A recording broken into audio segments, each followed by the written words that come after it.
Hello warm welcome good morning everyone. मैं हूं चीनू ठाकुर जायसवाल और स्वागत करती हूं आप सबका सौरभ सा क्लासेस में। Yes so friends, all the very best for your further examinations. और जो एग्जाम हो गए हैं उसमें से गेट एग्जामिनेशन 2024 सोशियोलॉजी मैं लेकर आ रही हूँ आपके सामने विद आंसर्स। ठीक है, सॉल्यूशंस के साथ थोड़ा डिस्कशन करेंगे, थोड़ा डिटेल में चलेंगे, समझते हैं। ये सब्जेक्ट अपने आप में एक बहुत मतलब लेंदी इसका दृष्टिकोण है, इसका जो जो विजन है इस सब्जेक्ट का वो अपने आप में काफी ज्यादा गैप डीप है, सॉरी। ठीक है, तो इसको अच्छे से समझना बहुत जरूरी है। तो चलो फटाफट से स्टार्ट करते हैं। सेट वन यानी कि पार्ट वन मैं ऑलरेडी अपलोड कर चुकी हूँ, वो आपको अगर आप कहेंगे तो मैं लिंक भी दे दूंगी, अदरवाइज आपको सौरभ सा क्लासेस में आप क्लिक करेंगे तो सारी क्लासेस आपको मिल जाएंगी। ठीक है, तो चलो स्टार्ट करते हैं आज का क्वेश्चन। ठीक है, क्वेश्चन नंबर है 32, क्योंकि 31 तक कल हम लोगों ने सॉल्व कर लिया है। 32 क्वेश्चन आपका है पॉल लेजरफील्ड एंड रॉबर्ट मर्टन के बारे में, कि उन्होंने एक कॉइन किया था, एक टर्म दिया था to explain the phenomenon wherein media provides massive amount of coverage that the audience become numb and fail to act on the information regardless of how compelling the issue। एक term दिया है Paul लेजरफील्ड ने और Robert Merton ने। क्या term है? जो explain करता है एक ऐसा सिद्धांत जिसमें मीडिया जो है कुछ ऐसा, मतलब अगर कोई मैसिव अमाउंट ऑफ कवरेज, मतलब किसी ऐसे टॉपिक पे बहुत ज्यादा इंफॉर्मेशन दे देती है और तो ऑडियंस क्या होती है, नम हो जाती है कि अरे यार इतनी इंफॉर्मेशन क्या समझे, क्या ठीक रहेगा, क्या कैसे होगा, तो वो नम हो जाता है, मतलब वो एकदम डिप्रेशन में चला जाता है कि यार क्या सोचा जाए अब। तो ये जो सिद्धांत है ये कौन सा सिद्धांत है? ठीक है, तो अगर आप ऑप्शन को ठीक से पढ़ेंगे और अगर आपने ये थ्योरी पढ़ी हुई है तो option A B C D यानी कि dysfunctions media, narcotizing dysfunctions, manufacturing consent और इको चैम्बर, इनमें से आपको आंसर जरूर मिल जाएगा। बताइए आंसर क्या होगा? यस, क्या आंसर क्लिक किया आपने? यस, आंसर होगा बी, बिल्कुल ठीक है, नार्कोटाइजिंग डिसफंक्शंस। इसका एक जो वर्डली जो कह सकते हैं ना डेफिनेशन है, वो यहाँ मैंने आपके सामने रख दिया है, जो कि डेफिनेशन आपको हर जगह मिलेगा। ठीक है, और इसका डिटेल में आपको मैंने एक इजी और सिंपल लैंग्वेज में आपको मैंने बताया कि ये होता क्या है, कि ये एक ऐसा फिनोमिना है जहां पे मीडिया जो है पूरा सैलाब भर देती है ऑडियंस के सामने, बहुत सारी इंफॉर्मेशन दे देती है किसी पर्टिकुलर टॉपिक पर। तो उसमें इंडिविजुअल जो कोई भी इंसान होता है वो एकदम डम हो जाता है कि यार इतनी इंफॉर्मेशन है, तो वो क्या एक्शन सही लेना है वो नहीं ले पाता है। ऊपर ऊपर की बातें वो समझता है कि अच्छा ठीक है ठीक है, जो मेन जो चीजें होती है, ठीक है, वो नहीं समझ पाता है, तो इससे थोड़ा सा बाद में प्रॉब्लम्स हो जाती है। तो this is narcotizing dysfunction, it will be the right answer. यही आंसर टिक किया था ना? चलो next question number 33। According to Max Weber social stratification is a function of. अब इसको ध्यान से समझो। मैक्स वेबर के हिसाब से सोशल स्ट्रैटिफिकेशन जो होती है फंक्शन में, वो क्या होती है? ठीक है, आपके सामने ऑप्शन है, फटाफट से रीड करो और बताओ। यस, बताइए सही आंसर क्या होगा। जो मैक्स वेबर है वो सोशल स्ट्रैटिफिकेशन के बारे में बताते हैं कि ये फंक्शन है economic factors only, economic and social factors only, honour and status only, political power and status only. ठीक है, अगर आपने कार्ल मार्क्स की थ्योरी पढ़ी है तो आपको थोड़ा थोड़ा मैच होता नजर आएगा।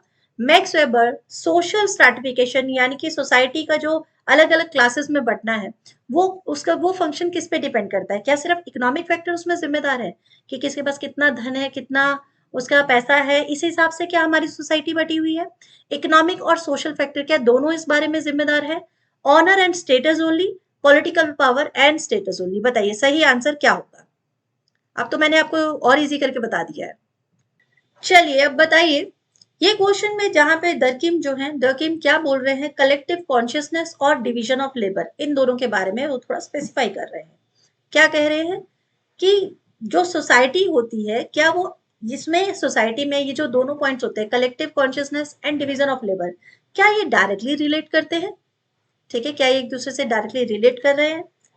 क्या ये इन्वर्सली रिलेटेड है, मतलब अपोजिट है? क्या ये बिल्कुल रिलेट नहीं करते हैं, या डायलेक्टिकली रिलेटेड है यानी लैंग्वेज की वजह से रिलेट कर रहे हैं? इसको अच्छे से समझने के लिए मैंने आपके सामने इन दोनों की डेफिनेशन लगती है, लिखी है। कलेक्टिव कॉन्शियसनेस का मतलब क्या होता है? सामाजिक चेतना। ठीक है, सामाजिक चेतना यानी सोसाइटी में अगर आप रह रहे हैं तो एक दूसरे के बिलीव्स, एक दूसरे की वैल्यूज करते हैं, एक दूसरे के एक्सपीरियंस शेयर करते हैं, और एक जो बाउंडेशन होता है, आप एक दूसरे से जो रिलेशन होता है वो धीरे धीरे बनता है, ठीक है। लेकिन जब आप डिवीजन ऑफ लेबर की बात करते हैं, इसका मतलब होता है श्रम विभाजन, ठीक है। श्रम विभाजन का मतलब होता है कि अलग अलग लेबर क्लासेस का, मतलब आपने क्या काम करना है, तुम्हारा क्या काम है, इन सबको बांट देना।